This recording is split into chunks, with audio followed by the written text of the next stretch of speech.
자, 여러분 고개 드시고요. 이어서 보도록 하겠습니다. 자, 교재 여러분 144페이지에 수업 시간에도 이렇게 활기차고 화기애애하고 이래야 되는데 아까 그냥 복습할 때 오늘 저 복습 시간도 다른 곳에서 20분이면 되는 걸 갖다가 꼭 10분씩 더 하게 된단 말이죠, 여러분들. 그러니까 여러분들이 몸으로 때워야지 뭐 그러면 늦게 가는 수밖에 없죠.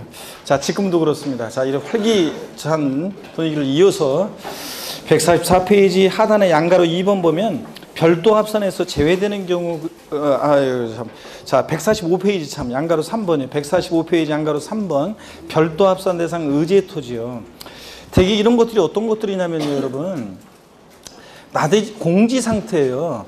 그런데도 우리가 일반 건축물의 부속 토지가 기준 면적 이내일 때 별도 합산이잖아요. 건축물 바닥 면적에다가 용도적에 따른 적용비를 곱한 면적 이렇게 해서 한 면적 이내 토지가 별도인데 공지 상태예요. 그런데도 일정 면적까지는 이 업종의 특성상 공지를 필요로 하는 업종이에요. 그래서 공지를 필요로 하는 업종이기 때문에 일정 면적까지는 사업용 토지로 봐서 공지 상태인데도 별도 합산을 과세하는 것들이 이제 쫙 나옵니다. 그래서 상상을 해야 돼요. 이걸 이제 읽으면서 있잖아요. 이 업종을 상상을 해야 되는데, 자, 본문 한번 볼게요. 차고용 토지, 보세 창고용 토지, 시험 연구 검사용 토지, 물류단지 시설용 토지 등 공지 상태나 해당 토지 이용에 필요한 시설 등을 설치하여 업무 경제 활동에 활용되는 토지로서 법령이 정하는 다음에 언어에 해당하는 토지는 별도 합산 과세한다. 그래서요, 얘들 이제 그 제목들을 자세한 내용은 필요 없고요. 제목만 이렇게 여러분들이 기억하시면 되는데. 자동차 운송 사업자 및 대여 사업자의 차고용 토지예요. 여러분 자세한 내용은 필요 없어요. 시험 지문에 뭐 대여 사업 최저 보유 차고 면적의 뭐 1.5배 해당하는 면적 이런 거 나와도 이제 이런 것까지 바꿔서 시험에 나올 가능성은 극히 낮으니까 이제 제목만 기억하시면 되는데 운수회사의 차고용 토지예요. 여러분 운수회사의 차고지를 가보면 여러분요, 기사분들 관리하는 컨테이너 박스 하나 있고 그 다음에는 버스나 택시 세워두기 위해서 공지가 필요로 하잖아요. 그죠, 여러분들? 그잖아요. 차고지 가면 공지잖아요. 그렇지만 이 운수회사 할 때는 이 공지가 꼭 필요하잖아요. 공지 상태를 필요로 하는 토지이기 때문에 운수회사의 차고용 토지는 요 공지 상태지만 뭐 한다고 일정 면적까지는 별도 합산 과세합니다. 사업용 토지로 봐서 그 얘기고. 그 다음에 한쪽 가르친 2번 건설기계 대여사업자의 주기장 및 건설기계 정비업자의 5개 작업장용 토지예요. 여러분 포크레인이나 불도저 같은 거 세워놓는 그 업이라든가 또는 이걸 고치는 업, 대여하거나 뭐 이런 업으로 해요. 그러면 포크레인이나 불도저요. 자, 그거 고치는 또는 대여하는 업을 여기 우리 학원 있는 건물 5층에서 한다고 쳐요. 불도저 포크레인 건물 5층에서 여기다 이제 딱 이렇게 적재해 놓고 있다가 들어올 수도 없겠죠?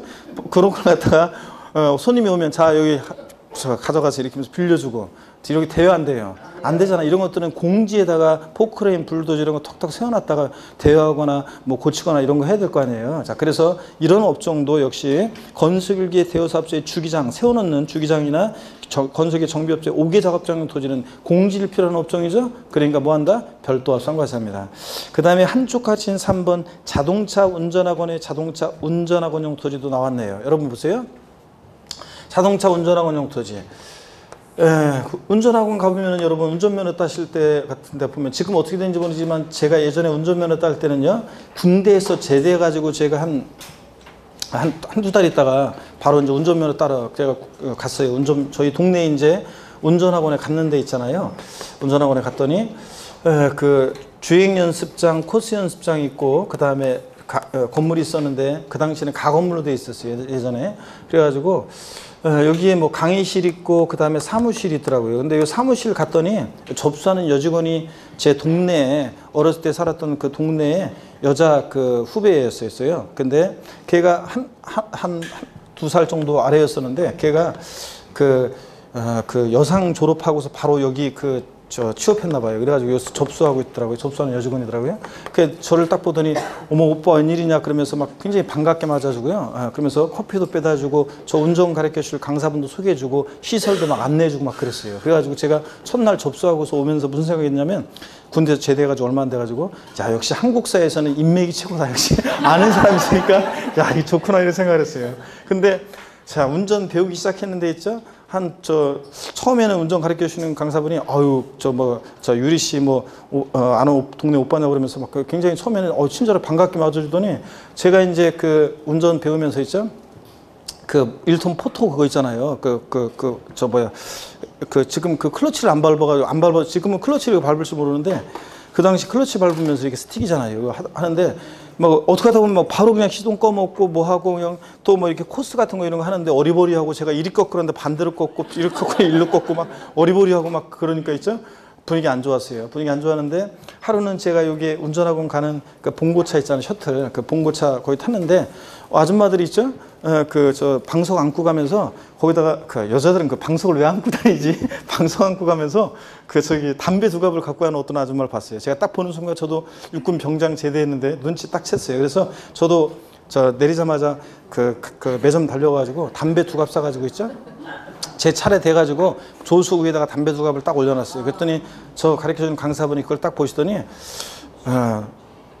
뭘 이런 걸요 웃으시더니 그날은 있잖아요. 내가 뭐 잘못하고 막 어리버리하고 그래도 처음엔 다 그렇죠 뭐 웃고 분위기 좋았습니다 여러분들. 네. 그래서 제가 그날 또 집에 오면서 느낀 게 있어요. 역시 한국 사회에서는 인맥도 중요하고 이런 것도 중요하구나. 네? 제가 느꼈습니다 여러분들. 자, 운전학원 보세요. 이 건물 바닥 면적의 용도적에 따른 적용비를 곱해서 이만큼은 별도 합산하고 나머지는 기준 면적을 초과한 면적이니까 종합 합산 과세하고 이러면 되겠어요? 이것도 다 공지 상태지만 운전면허관한테 꼭 필요하니까 일정 면적까지는 다 뭐한다? 별도 합산 과세합니다. 자, 그래서 운수회사의 차고지, 뭐 건설기계, 주기장, 오개 작업장용 토지, 그 다음에 자동차 운전학원용 토지 이런 거. 그 다음에 이제 계속 업종을 상상해 보세요. 야적장, 컨테이너 장치용 토지, 보세 창고용 토지. 다 공지를 필요로 하겠죠? 네, 일정 면적까지 별도 합산 과세합니다. 146페이지 자동차 관리사업용 토지, 그 다음에 거기 관리사업용 토지 그러면 뭐 자동차 정비사업장용, 자동차 해체 재활용 사업장용, 자동차 매매 사업장용, 뭐 자동차 경매장용 토지 뭐 이런 거 다 공지를 필요하겠죠? 자동차를 세워두려면.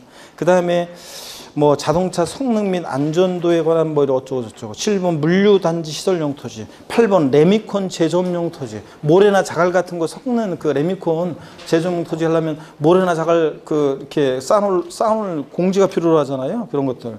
뭐 박물관, 미술관, 뭐 동물원, 식물원 등의 야외 전시장용 토지 다 공지를 필요하죠. 이런 것들. 자, 자꾸 이런 거는 어쩔 수 없이 시험에서 얘네들 중에서 막 뽑아서 깔아놓거든요. 그러니까 제목 을 위주로 해가지고 이렇게 틈틈이 읽어두는 수밖에 없어요. 눈에. 147페이지 기타 별도 합산 과세하는 토지. 그래서 뭐 주차장 시법 시행령 규정에 따른 부설 주차장 설치 기준 면적 이내의 토지 이런 것들 밑줄 쫙. 그 다음에 동그라미 2번 장사 등에 관한 법률에 따른 법인묘지용 토지로서 지적공무상 지목이 묘지인 토지. 이 법인묘지용 토지요. 이거는 공원묘지잖아요, 여러분들. 공원묘지에 공지해야지 묘를 쓰고 그렇잖아요. 사업용 토지죠, 이거. 법인묘지용 토지. 이건 사업용 토지고. 자, 그 다음에 동그라미 3번 다음에 규정된 임야. 그래서 다만 체육시설 설치 이용에 관한 법률에 따른 회원지 골프장 토지를 임야는 제외한다. 회원지 골프장 토지 임야는 고일분리 과세하는 거고요. 자, 체육시설 설치 이용에 관한 법률에 따른 회원지 골프장 토지를 제외한 그 임야에서 기업권 체육시설 설치 이용에 관한 법률에 따른 스키장, 골프장용 토지 중 원형이 보존되는 임야. 이것도 시험에 한번 나왔었는데요. 이런 것들 등등. 뭐 4번 같은 거 보면 전국무휴서 같은 거 보다면 이런 것도 또 깔아놓는데 종자 등록을 한 종자업자가 소유하는 농지로서 종자 연구 및 생산에 직접 이용되는 시험, 연구, 실습지 등 종자 생산용 토지 같은 거 비치죠. 종산 이런 것도 공지에다가 종자 심고 시험하고 이런 거 하잖아요. 그러니까 사업용 토지로 봅니다. 별도 합산 과세고. 동그라미 6번 도로교통법에 따라 견인된 차 보관용 토지 같은 거예요. 이런 것들. 자, 등등. 뭐 폐기물 매립용에 사용하는 토지 뭐 이런 것들. 다 공지를 필요한 업종이죠.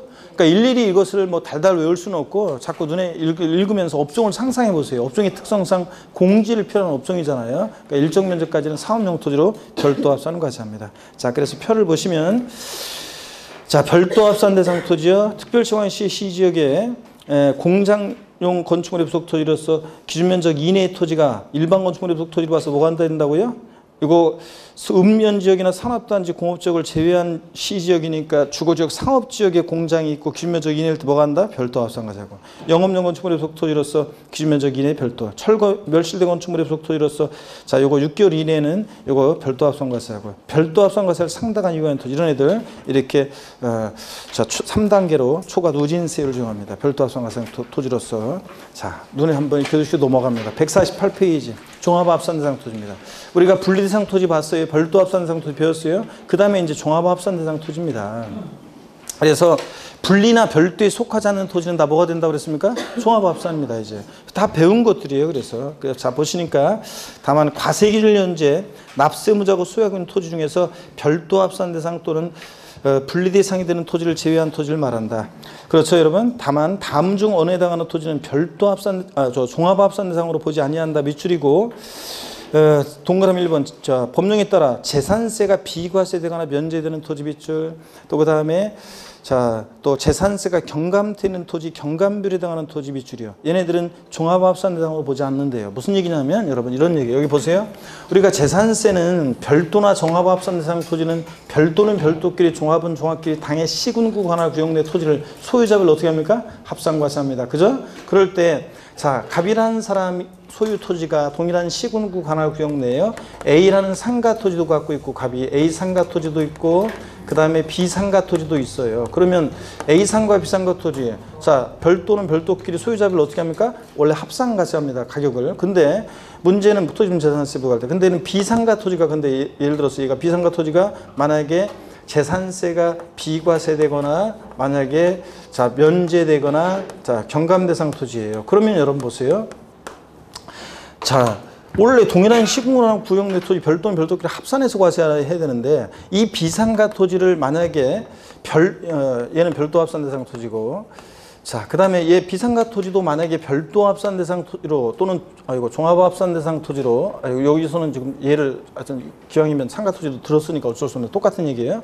이것도 이제 종합과 똑같습니다. 만약에 비상가 토지를 별도 합산 대상 토지로 또는 뭐 종합 합산 대상 토지로 보게 되면 그러면 자, 이 A 토지하고 합산해서 과세해야 되잖아요. 그러니까 재산세가 근데 얘는 재산세가 비과세거나 면제거나 경감되는데 A 토지와 합산하면 안 되잖아요. 얘는 비과세 면제되는데. 그러니까 자, 보세요. 재산세가 비과세되거나 면제되거나 경감되는 토지는 얘가 상가 토지라 할지라도 또는 나대지나 잡종지 같은 종합합산상 토지의 원칙에 해당된다 할지라도 얘를 별도 합산상 토지로 보지 아니한다 그런 얘기입니다. 이해되십니까 여러분? 시험에는 어떻게 나왔었냐면 재산세가 자 경감되는 경우에 경감 부분에 해당하는 토지의 경우에 재산세가 경감되는 토지의 경우에 별도 합산상 토지로 본다 이렇게 시험 문제 나온 적이 있어요. 재산세가 비과세 면제 경감되는 경우에는 얘 별도나 종합합산상 토지를 보지 않습니다. 합산시키지 않기 위해서 그런 거예요. 여러분들 이 얘기 자 나중에 보다 보면 이해가 될 거니까 일단 넘어가고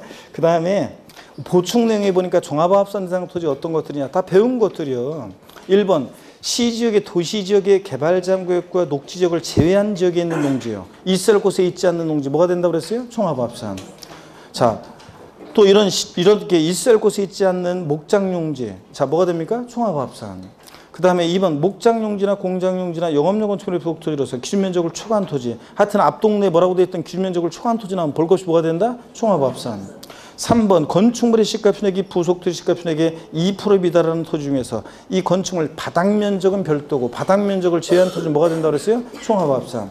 건축법상 허가받지 아니한 무건축물의 부속토지 건축물은 나대지로 봐서 뭐가 된다고 그랬어요? 종합합산. 지상 건축물이 없는 토지. 자, 그 지상 건축물이 없는 토지면 나대지잖아요. 그러니까 뭐가 된다? 종합합산.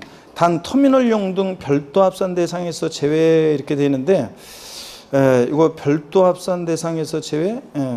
자 아까 터미널용 토지 같은 것은 아까 터미널 공장 염전 터미널용 토지는 뭐로 과세했어요? 분리대상 토지 빵2% 분리대상이었잖아요. 이 별도 합산 대상 제외를 말이 좀 이상하게 되어 있네. 종합합산 제외로 고쳐놓습니다. 종합합산 제외로 이걸 고쳐놓습니다. 자, 터미널용 토지 같은 것들은 지상에 건축물이 없는 토지지만 뭐 한다고요? 종합합산에서 제외 이렇게 여러분들이 써놓으시고요. 종합합산에서 제외. 그 다음에 갈대밭 해석장 비행장 잡종지. 나대지 잡종지는 원래 고향이 뭡니까? 종합합산 대상 토지죠. 나대지 잡종지는 원래 종합합산 대상 토지고요. 자, 이렇게 해서 여러분들 요 정도 이런 것들 주로 분리나 별도에 속하지 않은 토지가 다 뭐가 된다? 종합합산 대상이 됩니다. 5번 신탁재산에 속하는 합산대상 토지 합산 방법 봅니다. 이것도 시험에 나와야 되는데 안 나오고 있는 거라 잘 보셔야 돼요. 아직 안 나왔기 때문에 신탁법에 따라 나올 수 있는 건데 안 나온 거라 잘 보셔야 되는데 신탁법에 따른 신탁재산에 속하는 종합합산대상 토지 및 별도 합산대상 토지 합산 방법은 다음과 같다. 원래 별도는 별도, 종합은 종합끼리 합산하는데 동일한 시군구 관할 구역내 토지를 그럴 때 동그라미 1번 신탁재산에 속하는 토지는 수탁자 고유재산에 속하는 토지와 서로 합산하지 않습니다. 당연하죠. 그 다음에 동그라미 2번 위탁자별로 구분된 신탁재산에 속하는 토지 경우 위탁자별로는 각각 합산해야 한다. 밑줄이었죠. 자, 그러면 어떤 얘기냐면 이런 얘기입니다. 여기 보세요, 여러분들. 자, 어떤 얘기? 여기. 자, 예를 들어 갑이라는 사람과 을이라는 사람이 있는데요. 애들 자 신탁법에 의해서 이제 신탁을 하는데 토지를 신탁을 하는데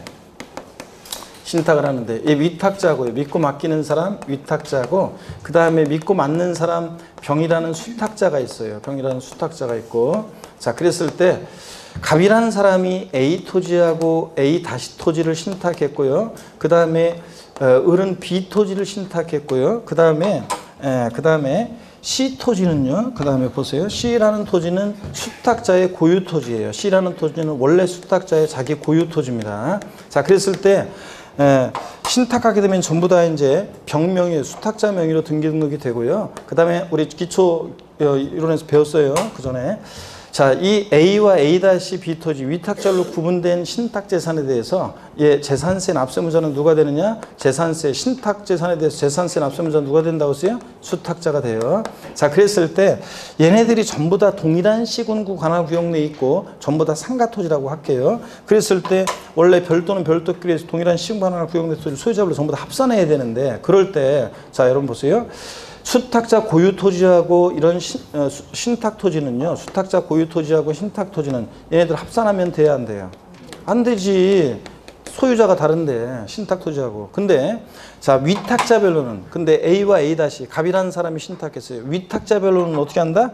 위탁자별로는 A와 A 다시 토지. 이 위탁자별로는 이걸 합산한다는 얘기입니다. 별도는 별도끼리, 종합은 종합끼리. 위탁자별로는 합산하고. 위탁자별로는 합산하고 그 다음에 수탁자 고유토지하고 신탁토지는 합산한다 안 한다? 안 하고요. 이해되셨습니까 여러분? 당연히 그렇지. 동일한 시공하는 구역에 있어도 수탁자 고유토지하고 신탁토지를 왜 합산해요? 합산하지 않고. 근데 위탁자별로는 어떻게 하고? 합산하고. 자, 이 얘기입니다. 밑줄이고요. 이거 나와야 되는데 안 나오고 있으니까 잘 보셔야 되고. 자, 그 다음에 이제 제3절 재산세 납세무자입니다. 시험에 계속 나오고 있잖아요. 자, 계속 나오고 있는데 지금 뭐 최근에 한 5년 계속 지금 나오고 있어요. 지금 계속 나오고 있는데 21위부터 따지면은 뭐 21, 22, 24, 25, 26, 27, 28 계속 나오고 있잖아요, 여러분들. 그래서 올해도 역시 또 잘 보셔야 되겠습니다. 자, 그래서 납세무자 원칙적인 재산세 납세무자. 일반적인 경우 재산세 납세무자는 사실상 소유자입니다. 실질과세원칙상 당연한데요. 재산세 과세기준 현재 재산을 사실상 소유하고 있는 자는 재산세 납부할 의무가 있다. 그래서 밑줄이죠. 재산세는 항상 과세기준을 기준으로 판단합니다. 과세기준일 현재인데 시험에서 납기계실 현재 이렇게 바꿀 수 있어요. 아니고 과세기준일 현재고 또 사실상 재산을 소유하는 자인데 시험에서 재산세 납세무자는 원칙적으로 과세기준일 현재 재산세 과세 대장상의 소유자이다. O, X요. X입니다. 과세대장상의 소유자면 공무상 소유자라는 얘기인데 아니죠? 사실상 소유자고요. 실질과세원칙상 당연합니다. 등기등록과 무관하게 과세하니까 사실상 소유자가 원칙입니다. 149페이지 양가로 2번 공유재산의 경우 재산세 납세무자는 그 지분이 있겠고요. 공유자들 상호간에 그 지분에 해당하는 부분 밑줄 쫙입니다. 계속 가로도 밑줄입니다. 지분에 표시가 없으면 지분이 균등한 것으로 봐서 그 지분권자를 납세무자로 본다. 밑줄 쫙입니다.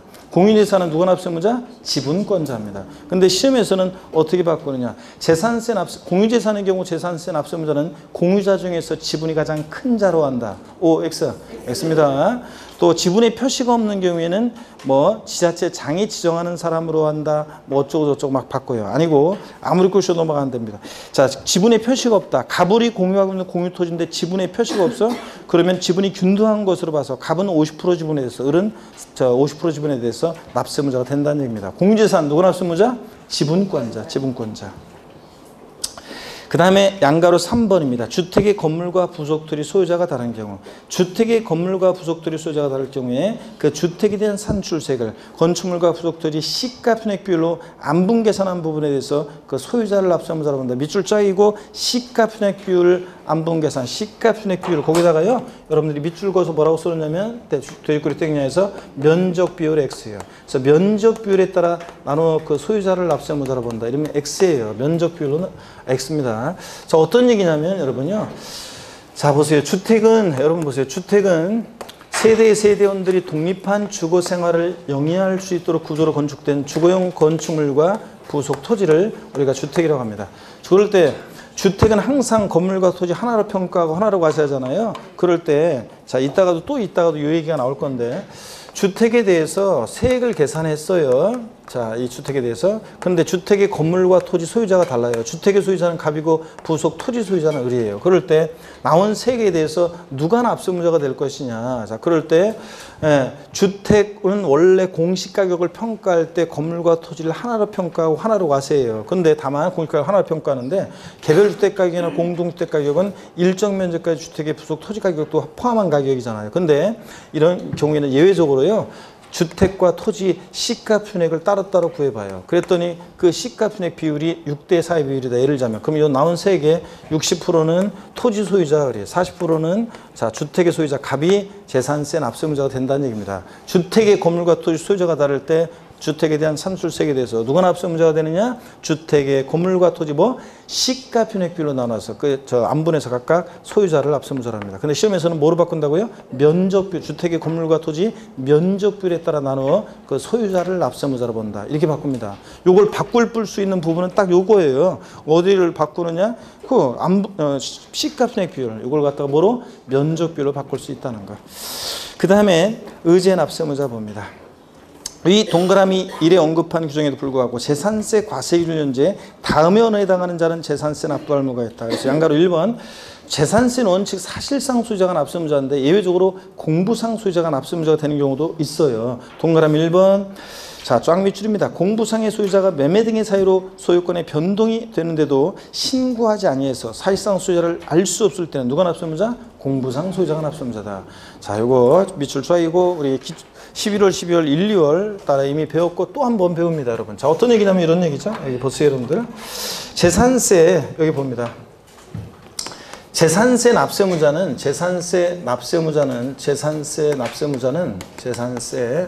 납세의무자예요. 납세무자는 원칙적으로 과세기준일 6월 1일 현재 재산을 사실상 소유하는 자잖아요. 근데 예외적으로 공부상 소유자가 납세무자가 될 수 있다는 건데 두 가지가 있는데 지금 첫 번째 게 이겁니다. 권리 변동이 있는데 권리 변동 등의 사실을 권리 변동이 있는데 그 권리 변동 등의 사실을 신고하지 않아서 권리 변동 등이 있는데 그 권리 변동 등의 사실을 신고 안 해서 과세권자가 사실상 소유자가 누군지 알 수 없을 때 재산세 납세무자는 공부상 소유자가 된다는 얘기입니다. 그럼 요거 어떤 얘기냐면 사례를 아셔야 되는데 이런 얘기라고 그랬습니다. 어떤 얘기냐? 갑이라는 사람과 을이라는 사람이 있는데 부동산을 매매할 때 몇 번 적어드린 겁니다. 매매할 때 계약금, 중도금, 잔금이 예를 들어서 올해 5월 31일 날 잔금을 치렀어요. 자, 근데 소유권 이전 등기는 6월 20일 날 등기가 됐다. 자, 그러면 당연도 재산세 납세무자는 누가 될 것이냐 그랬을 때 재산세는 항상 뭐든지 판단할 때 언제 기준으로 판단하냐? 과세 기준일 6월 1일 기준으로 판단합니다. 자, 그 다음에 그럴 때 6월 1일 날 봤더니 공부상으로는 여전히 매도인 소유입니다. 그죠? 6월 20일 날 등기가 됐으니까. 근데 5월 30일 날 잔금 치렀으니까 6월 1일 현재 재산을 사실상 소유하는 자는 누구예요? 매수인 을입니다. 그럴 때 당연도 재산세 납세무자는 재산세는 원칙적으로 과세 기준일 6월 1일 현재 재산을 사실상 소유하는 자라고 배웠죠, 아까? 자, 근데 다만 여기서 전제로 깔고 있는 것은 이따가 나오지만 이런 게 있어요. 권리 변동이 있는데 과세 기준일까지 등기가 이행이 안 됐을 때는요. 그럴 때는 공부상 소유자가요. 자, 과세 기준일 6월 1일로부터 10일 이내 6월 10일까지요. 이런 권리 변동 사실을 시장군수한테 구청장한테 계약서 첨부해서 신고해 주게 돼 있어요. 그러면 신고를 했어요. 자, 그러면 그 공무원이 보니까 등기는 아직 안 되는데 5월 31일 날 잔금을 치렀네요. 그러니까 6월 1일 현재 이 재산을 사실상 지금 소유하고 있는 자는 누구예요? 매수인 을이 갖고 있죠? 그 매수인 을이 재산세 납세의무자가 됩니다. 근데 문제는 자, 권리 변동이 있는데 이렇게 과세기준일까지 등기가 안 됐을 때는 자, 시장군수구청장한테 신고해 주게 되는데 이런 신고를 안 했어요. 그러면 과세권자는 언제 잔금 치르 이런 걸 모르잖아요. 그래서 다 보세요. 권리 변동 등의 사실이 있는데 이런 신고를 안 해서 과세권자가 사실상 소유자가 누군지 알 수 없을 때 이럴 땐 누가 납세의무자? 공부상 소유자가 납세의무자가 되는 경우도 있다는 얘기라고 그랬습니다. 시험에서는 최근에 나왔던 것은 자, 5월 30일에 자, 잔금을 치르고 대금을 치르고 그 다음에 소유권 이전 등기가 완료된 경우 재산세 납세의무자는 매도인을 납세의무자로 한다. OX예요.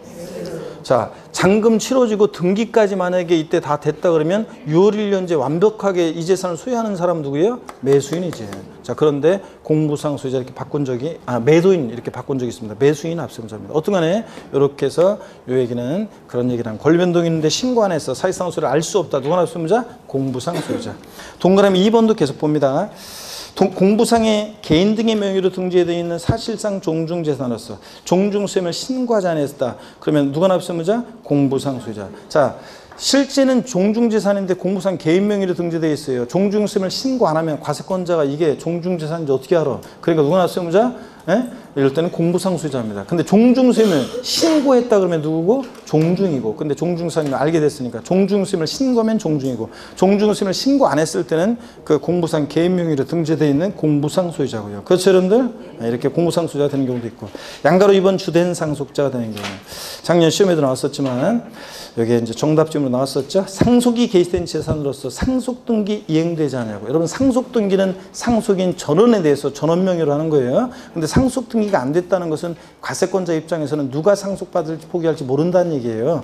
자, 그리고 그 재산을 누가 사실상 소유하고인지라도 신고해 주는데 이것도 신고를 안 했어. 그럼 과세권자는 이분이 사망 신고에 의해서 사망했다는 사실을 알게 됐는데, 그죠? 사망했다는 사실을 알게 됐는데, 자, 돌아가신 분한테 세금 내라고 할 수는 없고, 그러니까 누구를 납세의무자로 하냐? 상속 순위를 보고 형식적으로 판단합니다. 자, 누가 납세의무자? 주된 상속자입니다. 핵미술이고 주된 상속자 보충 내용 보세요. 결정의 제1순위는 민법상 상속 지분이 가장 높은 사람으로 하되, 즉 상속 지분 원래 상속인들 가운데서 상속 지분은 자녀들은 아들이든 딸이든 장남이든 차남이든 결혼했든 안 했든 다 똑같다 그랬죠? 1. 배우자는 여기다가 5화를 가산해서 1.5. 그러니까 상속 순위에 배우자와 자녀가 있을 때 상속 지분이 가장 높은 자 누굽니까? 배우자를 말하는 거죠. 주된 상속자. 근데 상속 지분이 가장 높은 사람이 2명 이상이다. 자녀들만 있다. 배우자가 2명 이상일 일은 없다고 그랬죠? 자녀가 여러 명이다. 자, 그래서 자녀들이 상속받을 때 상속 지분이 가장 높은 자가 2인 이상일 때 누가 주된 상속자예요? 연장자, 나이가 제일 많은 사람이에요. 자, 그래서 꼭 알아둡니다. 이것까지 다. 주된 상속자 결정의 순위까지도 다 알아두시고요. 근데 시험에서는 작년 어떻게 냈느냐? 상속이 개시된 재산으로서 상속 등기되지 않냐고 사실상 소유자 신고되지 않는 경우에는 공동 상속인 각자가 재산세 납세의무자가 된다. OX예요. X입니다. 공동 상속인 각자면 상속 등기가 돼야지 누가 상속인인지 알게 되는 건데 상속 등기 안 되기 때문에 공동 상속인 각자 아닙니다, 여러분들. 자, 우리가 취득세는 상속으로 취득한 자산에 대해서 누가 취득세 납세의무자가 되느냐? 상속인 각자예요. 상속인 각자. 대한민국이 만세 각자가. 근데 재산세는 상속 등기가 여기 안 된 경우이기 때문에 누가 납세의무자? 주된 상속자입니다. 또 법령의 반대속으로 상속 등기가 됐다 그러면 상속인이고 상속 등기가 되면 상속인이 당연히 상속 등기는 안 됐지만 사실상 소유자 신고는 됐다 그러면 그 신고된 사실상 소유자가 재산세 납세의무자가 됩니다. 아셨죠? 상속 등기도 안 되고 사실상 소유자 신고도 안 됐을 때가 누구다? 주된 상속자. 자, 바꿀 수 있는 건 싹 다 또 말씀드렸고 작년에도 맨날 이렇게 말씀을 드렸어요. 이렇게 바꿀 수 있는 경우 수를. 그랬는데 또 취득세하고 비교해가지고 헷갈리지 말라고 하고 그렇습니다. 자, 보세요. 그래서 시험에 그렇게 나왔고. 양가로 3번도 한번 보세요. 매수계약자가 되는 경우요. 국가지자체, 지자체, 조합과요. 이거 반드시 국가지자체, 지자체, 조합과여야 되고요. 재산세 대상 재산을 연부로 매매계약 체결하고요. 두 번째 요건이에요. 그러니까 첫 번째가 국가지자체, 지자체, 조합과 연부 매매계약 체결하고 이렇게 끊어야 돼요. 자, 요건을. 그냥 매매계약 아니고 뭐 연부 매매계약을 체결하고 그 재산의 사용권을 무상으로 받은 경우 여기까지 끊습니다. 그리고 쫙 밑줄입니다. 누가 납세무자? 매수계약자를 납세무자라고 한다. 무슨 얘기냐면 공부상으로는 국가 등의 소유예요. 연부금 다 치르기 전까지는. 근데 실제적으로는 권리 변동이 됐다고 보는 거예요. 그래서 실제적으로 권리 변동이 됐다고 봅니다. 왜냐? 무상 사용하니까. 그래서 누구를 납세무자로 하냐? 매수계약자예요. 근데 여러분 요거 제가 여기다 넣을까 하다가 뺐긴 뺐는데 나중에 요약집에는 이제 그런 게 적혀져 있는데 무슨 법인과 연부매매계약 체결하고 무상사용권을 부여받았다. 그럴 때는 누가 납세무자냐면 그때는 매도계약자, 즉 법인이 납세무자가 돼요. 예? 그러니까 반드시 이거는 뭐라고요? 국가지자체, 지자체조합과 연부매매계약 체결하고 무상사용권을 부여받았을 때 공부상 국가 등의 소유지만 실제로 권리변동 됐다고 봐서 매수계약자지 법인과 연부매매계약 체결하고 무상사용권을 부여받았다. 누가 납세무자? 법인, 매도계약자인 법인이 납세무자입니다. 그런 것도 나중에 요약집에 나와요. 그 다음에 동그라미 2번 봅니다. 국가지자체, 지자체조합이요. 선승을 받아 조성하는 매매용 토지로서 쭉 이것도 비슷합니다. 사실상 조성이 완료된 토지 사용권을 무상으로 받은 자가 있는 경우에 그 자를 매수계약자로 본다. 그 말은 누가 납세무자냐? 사용권을 무상으로 받은 자가 매수계약자니까 그 사용권을 무상으로 받은 자가 납세무자가 된다는 얘기입니다. 똑같아 이것도 구조는 공부상으로는 국가 등의 소유지만 실적으로 권리변동 됐다고 봐서 누가 납세무자? 매수계약자. 이것도 시험에 최근에 2번 나왔었어요. 양가로 3번을 봅니다. 신탁재산의 경우 수탁자요. 동그라미 1번 신탁법에 따라 수탁자 명의로 등기 등록된 신탁재산의 경우에 다 이거 지금 11월 10일 특히 1, 2월 달에 다 한 거예요. 신탁법에 따라 수탁자 명의로 등기 등록된 신탁재산의 경우 위탁자별 구분된 재산에 대해서 납세무자는 누구라고 그랬습니까? 아까 수탁자. 여기 보세요. 아까 신탁재산 갑이라는 사람이 A와 A- 토지를 신탁했고 을은 B 토지를 신탁했습니다. 위탁자별로 구분된 이 A와 A- B 토지 이 신탁재산 누가 납세무자가 되냐? 수탁자가 납세무자입니다. 수탁자가 납세무자. 자, 예전에는 위탁자였다가 수탁자로 몇 년 전에 바뀌고 그 이후에 한 2번 시험에 계속 물어봤었어요. 자, 2번 물어봤었는데 하여튼 신탁법에 의한 신탁재산, 위탁자별로 구분된 신탁재산 누가 납세무자? 수탁자.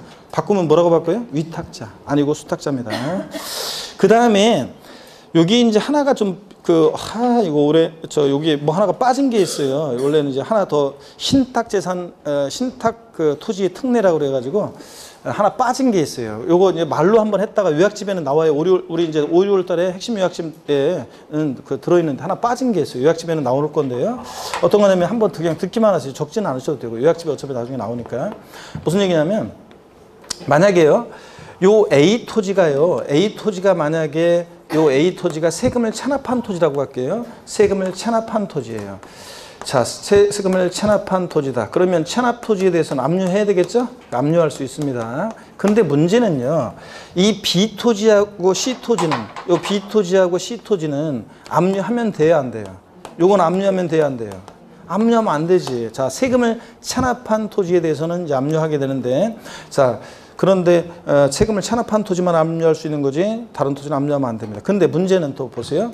이 세금을 체납한 재산이 있는 세금을 체납한 재산이 있는 속한 신탁에 다른 재산이 있을 때 A와 A-를 갑이라는 위탁자가 신탁한 거예요. 세금을 체납한 재산이 속한 신탁에 다른 재산이 있을 때 이 A- 토지는 압류할 수 있느냐 했을 때 이거 압류할 수 있습니다. 근데 시험에서는 어떻게 나온 적이 있냐면 세금을 체납한 재산이 속한 신탁에 다른 재산이 있는 경우에도 세금을 체납한 재산에 대해서만 압류할 수 있다. X입니다. 세금을 체납한 재산이 속한 신탁에 다른 재산일 때 다른 재산도 압류할 수 있습니다. 근데 자, 원칙은 세금을 체납한 토지만 압류하는 겁니다. 다른 토지는 압류하면 된다, 안 된다? 안 된다. 요 토지는. 자, 그래서 이런 얘기들 나중에 이제 요약집 나올 때 어떤 얘기인지 저 내용을 보면서 또 설명드릴게요.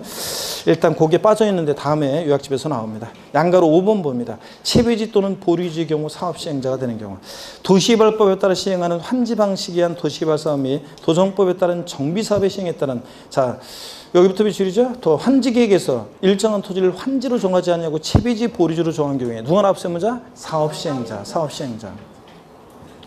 자, 사업시행자인데 시험에서는 어떻게 나왔냐? 사업시행 전 토지 소유자. 사업시행 전 토지 소유자 아닙니다. 사업시행자지. 또 시험에서요. 시험에서는 아닌데 전국모의고사 같은 데서 보면 이렇게 바꿔요. 시공회사. 시공회사는 아닙니다, 여러분들. 누구라고요? 사업시행자지. 시공회사 아닙니다. 사업시행 전 토지 소유자도 아니고요.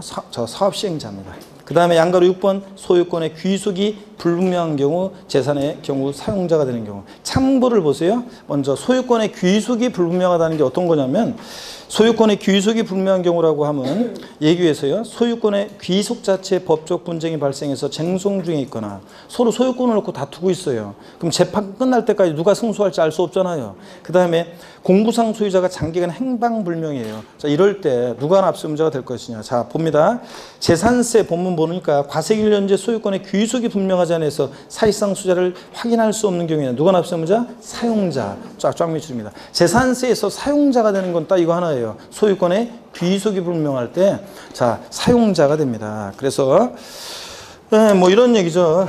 자, 예를 들자면 뭐 대표적으로 갑이라는 사람이 어떤 부동산에 대해서 갑이라는 사람이 이 부동산의 공부상 소유자인데요. 을이라는 사람이 소송을 제기해서 서로 자기 거라고 소유권을 놓고 쟁송 중이에요. 그러면 과세권자는 이 부동산의 소유권의 귀속이 불분명하잖아요. 그럴 때 누굴 납세무자할 것이냐. 자, 그럴 때 재산세는 수익세이기 때문에 현재 이 재산을 사용하고 있는 누구요? 사용자를 납세무자합니다. 사용자.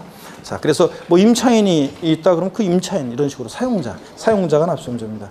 근데 시험에서는 어떻게 바꾸면 여지없이 틀리느냐. 소유권의 귀속이 불분명하여 사실상 소유자를 알 수 없는 경우에는 공부상 소유자를 납세무자로 한다. O, X예요. X입니다. 공부상 소유자는 어디 간지 알 수 없거나 그 자를 상대로 소송 중이니까 사용자입니다.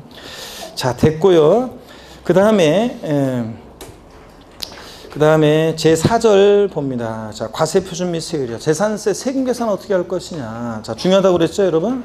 과세표준과 세율 묶어서도 한 문제로 나오기도 하고 또는 따로따로 나오기도 하고 중요합니다. 무조건 또 이것도 항상 1순위로 대비하셔야 되고 과세표준과 세율이요. 과세표준입니다. 재산세는 과세표준은 재산가액으로 하는데 본문 보세요. 이때 재산세 과세표준은 보통 징수하는 세금이니까 누가 과세표준을 결정해요? 지자체장이에요. 밑줄입니다. 재산세 과세표준은 지자체장이 결정하는데 개인 법인 소유에 관계없이 항상 시가 순액으로 한다. 밑줄 짝이야. 이거 별거 아니지만 이거 알고 있는지 시험에서 여러 번 물어봤다고 그랬습니다.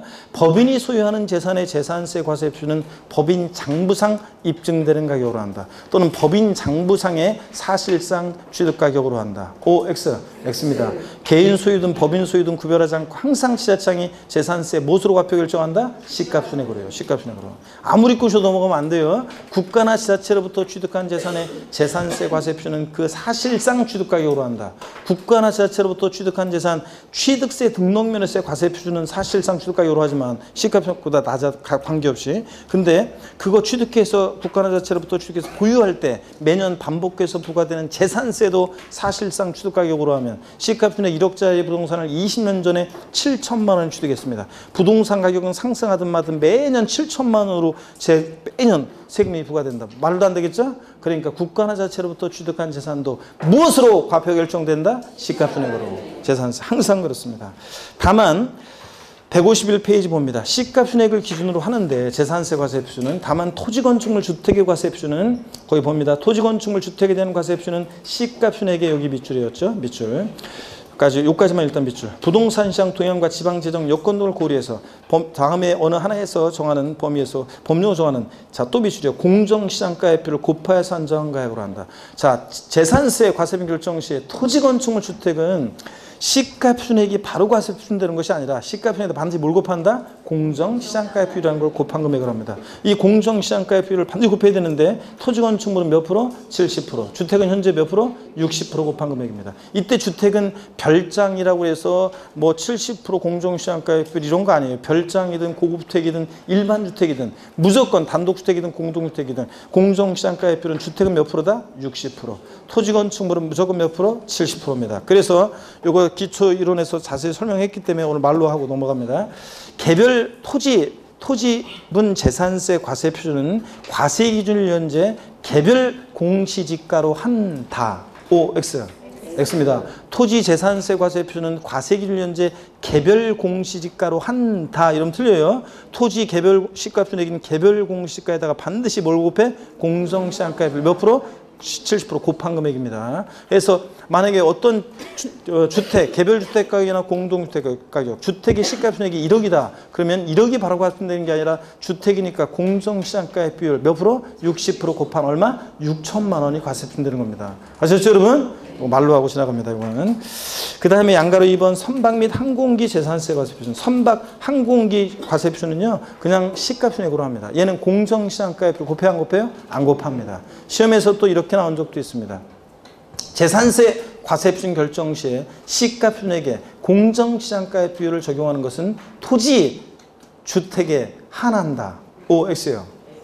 예? 재산세 과세 표준 결정 시에 시가 표준액에 공정시장가액 비율을 적용하는 것은 토지, 주택에 한한다. OX. X입니다. 왜 틀렸어요? 건축물도 공정시장 곱합니다. 선박 항공기만 안 곱합니다.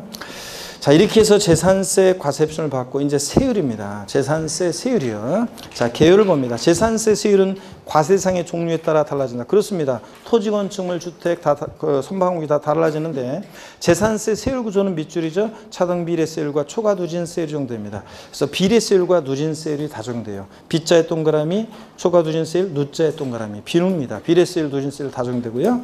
동그라미 2번 지자체장은 특별한 재정 수요나 재해 등의 발생으로 재산세 세율 조정이 불가피하다고 인정되는 경우 조례가 정하는 바에 따라서 표준세율이 몇 프로 범위내에서 역시 50% 범위에서 가감합니다. 취득세, 등록면허세, 부동산 등기, 재산세 등등 주요 부동산 세금들은 다 표준세율이 정되고 50% 범위에서 가감합니다. 다만 또 밑줄이죠. 가감한 세율은 여기 밑줄이요. 자, 해당 연도에만 적용합니다. 그래서 그 해 조정 필요성 때문에 재해가 발생했거나 재정 수요 때문에 그 해 조정 필요성 때문에 조정하는 거니까 그 가감 조정한 세율은 해당 연도만 적용하는 거지 다음 연도에 한해서 적용한다. 땡. 3년간 적용한다. 땡. 이렇게 제가 맨날 얘기했는데 시험에서는 5년간 적용한다. OX? X입니다. 해당 연도만 적용합니다. 동그라미 3번은 읽어보시고요.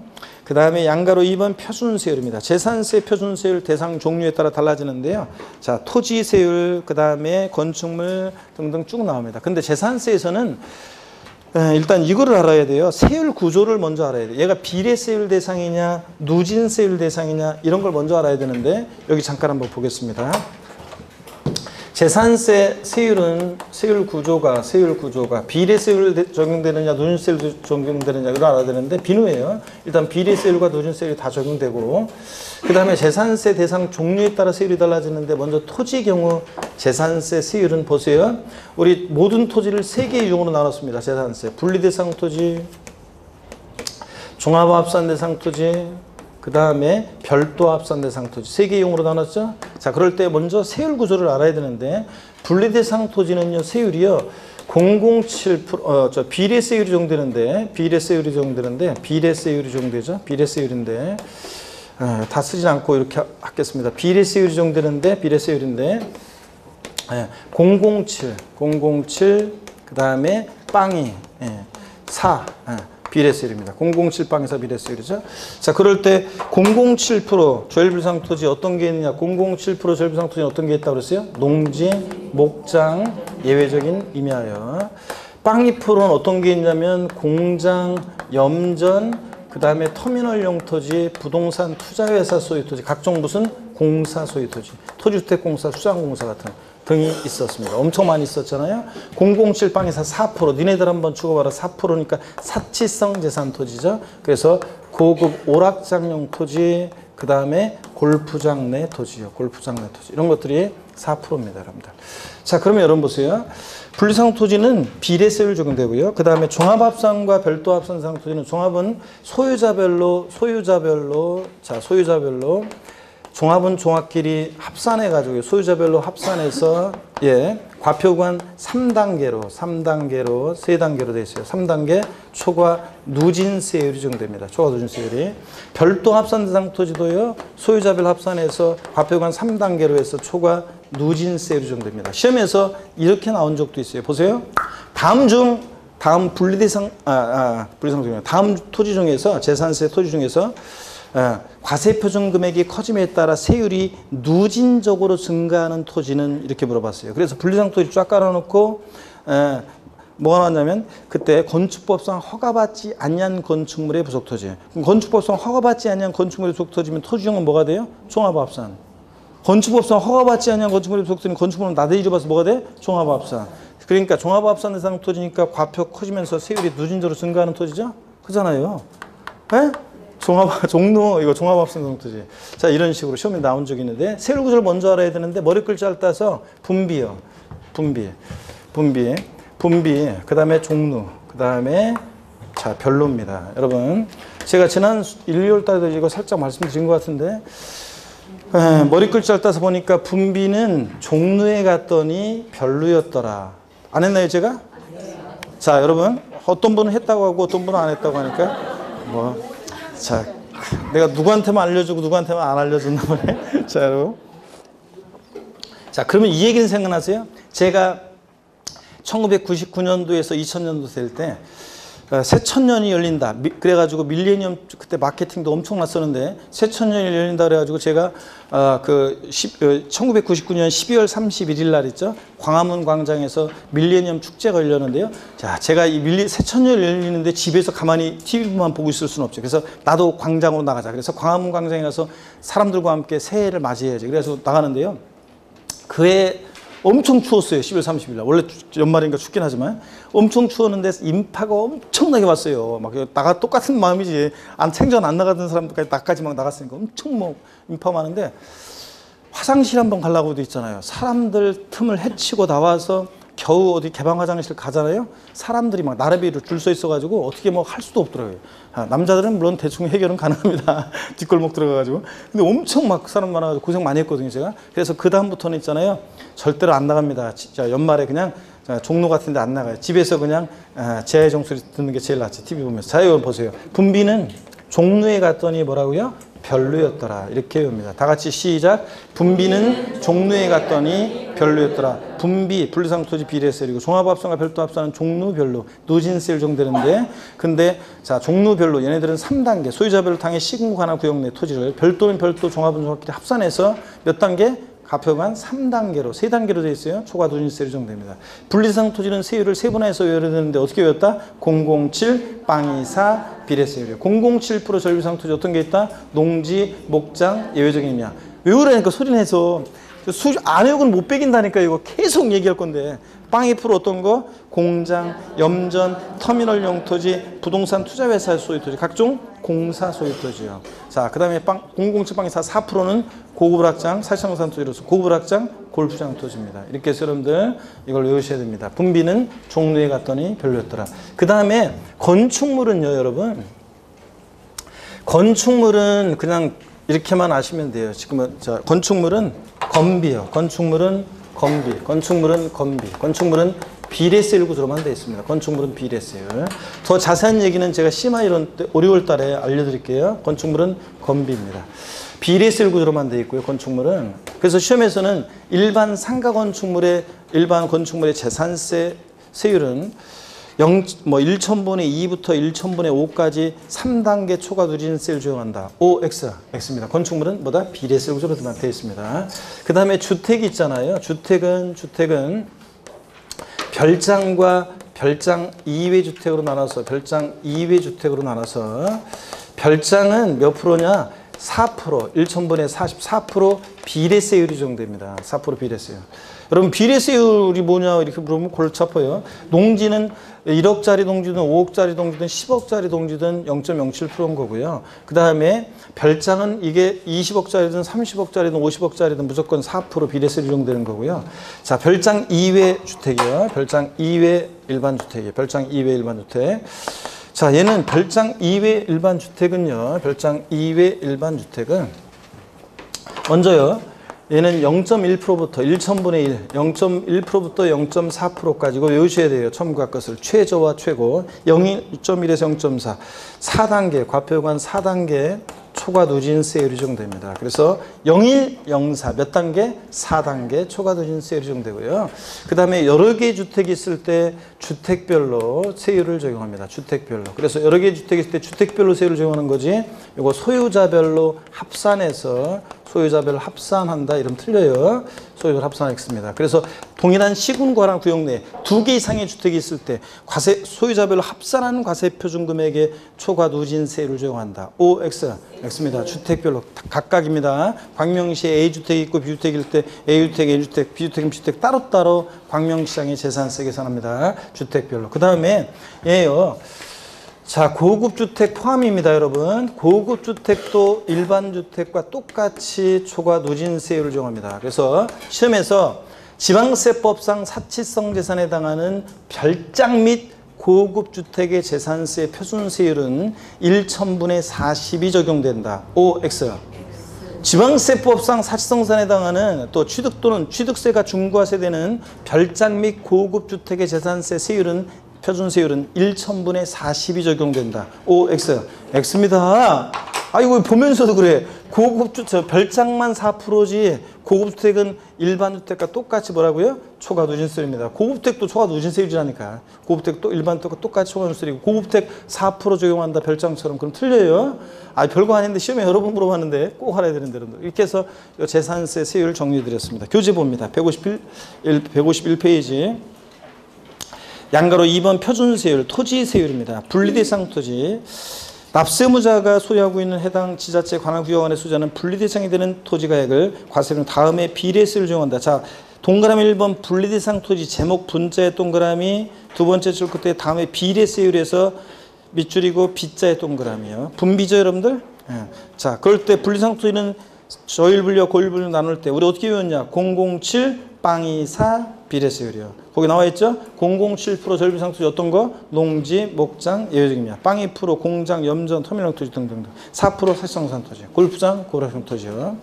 종합합산 동그라미 2번 종합합산 대상 토지 종자의 동그라미. 얘는 지자체 관할구역 안에 소지하는 시군 관할구역 안에 소지하는 종합합산 대상이 되는 토지가액을 자 밑줄입니다. 소유자별로 합산한 금액을 과세표준해서 다음에 초과누진세율 적용한다. 밑줄 쫙이고 초과누진세율의 누자의 동그라미요. 그러니까 뭐가 돼요? 종루고. 그 다음에 동그라미 3번 별도 합산 대상 토지 별자 제목 별의 동그라미. 별도 합산 토지가액은 과세기를 현재 해당 지자체 관할구역 안에 소지하는 별도 합산 대상도 되는 토지가액을 자 밑줄입니다. 소유자별로 합산한 금액을 과세표준해서 초과누진세율 적용한다. 누자의 동그라미요. 초과누진세율 누자의 동그라미. 그러니까 뭐예요? 별로. 자. 별로죠? 그래서 머리글자를 따서 토지 세율 구조는 어떻게 외운다? 분비는 종루에 갔더니 별로였더라. 분비, 종루, 별로입니다. 아셨죠, 여러분? 이거고. 과표가는 3단계로 되어 있습니다. 소관수요. 한쪽 가르친 2번 건축물 세율인데 건자의 동그라미고 그 제목 옆에다가 땡땡 해놓고 비례세율 땡땡 해놓고 비례세율. 자, 그 다음에 빗자의 동그라미요. 건비. 건축물은 비례세율 구조로만 되어 있지 누진세율 적용되지 않습니다. 동그라미 1번 일반 건축물, 사치성 재산 건축물과 법령이 정하는 지역 내 공정 건축물 제외한 일반 건축물은 1,000분의 2.5니까 0.25% 세율이 적용되고요. 동그라미 2번과 3번은 다음에 배울 거고요. 동그라미 4번 사치성 재산 건축물이요. 골프장, 고락장 건축물은 1,000분의 40을 적용한다. 밑줄 쫙이요. 그래서 사치성 재산 건축물, 토지 고우락장, 골프장은 토지 등 건축물은 몇 프로? 4% 세율 적용됩니다. 1,000분의 40. 사치성산이니까 4%. 별장도 4%. 자, 한쪽 가르치는 3번 주택의 세율입니다. 시간이 이렇게 됐네. 아이고, 잠깐 쉬었다가요. 우리 재산세 이제 다음 시간에는 세율 마무리를 짓고 납세 절차, 자, 비과세 이런 것들 다 보고 종부세 다음 시간에 이어서 또 보겠습니다. 잠깐 쉬겠습니다, 여러분들.